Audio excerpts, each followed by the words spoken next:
Baik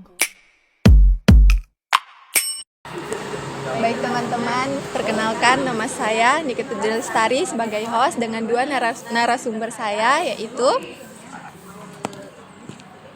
Nurul Izzah dan Arya Harun. Baik, kami di sini akan membahas tentang filsafat dan pendidikan.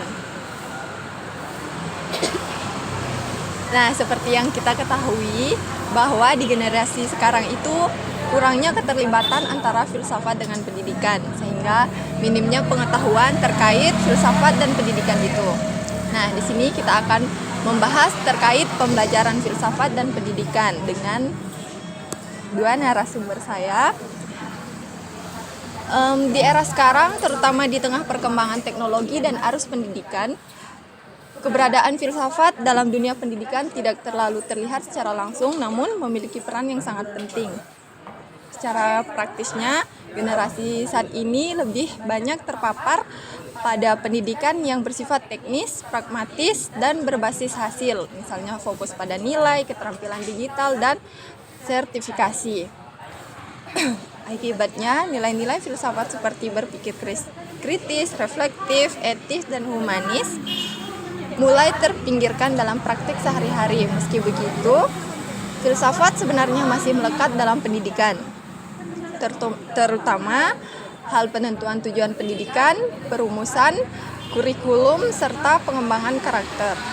Nah, tantangannya saat ini adalah bagaimana menghidupkan kembali filsafat pendidikan dalam pembelajaran agar generasi yang saat ini tidak hanya cerdas secara teknis, tetapi juga bijaksana dalam berpikir, bertindak, bertanggung jawab secara moral.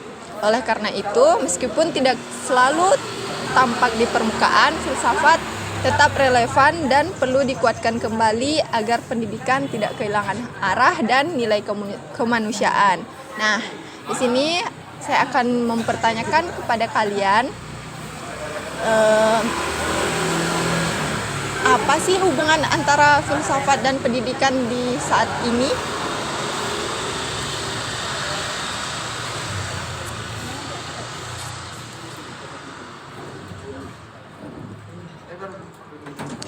Hubungan antara filsafat dan pendidikan sangatlah penting sebab ia menjadi dasar, arah, dan pedoman suatu sistem pendidikan.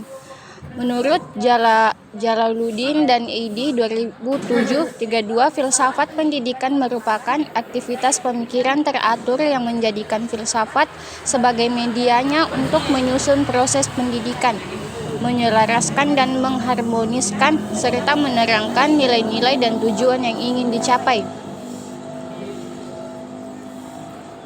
Filsafat dan pendidikan memiliki hubungan yang sangat erat dan saling melengkapi. Filsafat berperan sebagai landasan dasar yang memberikan arah, tujuan, dan nilai-nilai dalam proses pendidikan.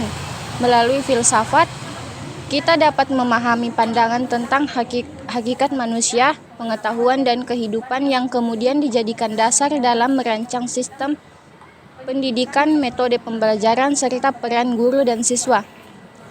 Pendidikan di sisi lain menjadi sarana untuk menerapkan dan merealisasikan ide-ide filsafat dalam kehidupan nyata. Dengan demikian, pendidikan tanpa filsafat akan kehilangan arah, sementara filsafat tanpa pendidikan akan sulit diwujudkan secara praktis. Oleh karena itu, hubungan antara filsafat dan pendidikan bersifat timbal balik. Filsafat membimbing pendidikan secara teoritis, sedangkan pendidikan mengaktualisasikan filsafat dalam tindakan nyata di dunia pembelajaran. Nah, kemudian pertanyaan kedua yaitu bagaimana pandangan filsafat mempengaruhi metode pembelajaran tersebut? Baik, pandangan filsafat sangat memengaruhi metode pembelajaran karena setiap aliran filsafat memiliki cara pandang yang berbeda tentang manusia, pengetahuan, dan tujuan pendidikan. Misalnya dalam filsafat idealisme, pembelajaran berfokus pada pengembangan pikiran dan nilai moral, sehingga metode yang digunakan biasanya berupa ceramah, diskusi, dan refleksi untuk membentuk karakter siswa. Sementara itu, Realisme menekankan pada dunia nyata dan fakta sehingga metode pembelajaran lebih bersifat ilmiah seperti observasi dan eksperimen. Berbeda lagi dengan pragmatisme yang mengutamakan pengalaman dan hasil nyata, maka pembelajaran dilakukan melalui praktik langsung. Proyek dan kerja kelompok dalam eksistensialisme, siswa dipandang sebagai individu yang unik dan bebas sehingga metode pembelajaran lebih personal, memberi ruang bagi siswa untuk mengeksplorasi diri dari menemukan makna hidup. Sedangkan konstruktivisme melihat bahwa siswa membangun sendiri pengetahuannya sehingga metode seperti penemuan, discovery, diskusi, dan pembelajaran kontekstual menjadi pilihan utama. Dengan demikian, setiap metode pembelajaran yang digunakan di kelas selalu berakar pada pandangan filsafat tertentu yang mendasari bagaimana proses belajar seharusnya berlangsung. Kemudian pertanyaan ketiga yaitu apa nilai-nilai dasar dalam pendidikan menurut pandangan filsafat tertentu, semisal humanisme.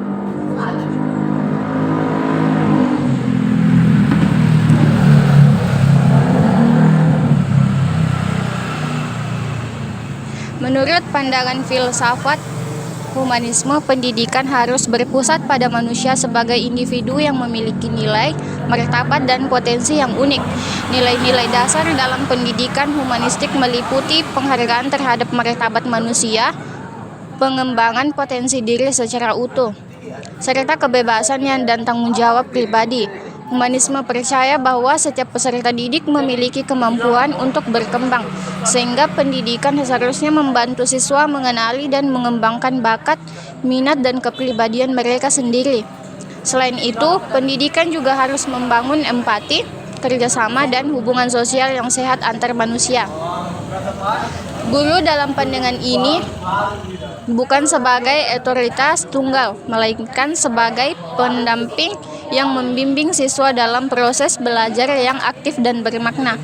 Nilai-nilai seperti kejujuran, toleransi, keadilan, dan kasih sayang juga sangat ditekankan, karena pendidikan menurut humanisme tidak hanya berorientasi pada pencapaian akademik, tetapi juga pada pembentukan karakter dan etika. Dengan demikian, filsafat humanisme memandang pendidikan sebagai sarana untuk membentuk manusia yang bebas, berpikir kritis, dan bertanggung jawab dalam kehidupan pribadi maupun sosial.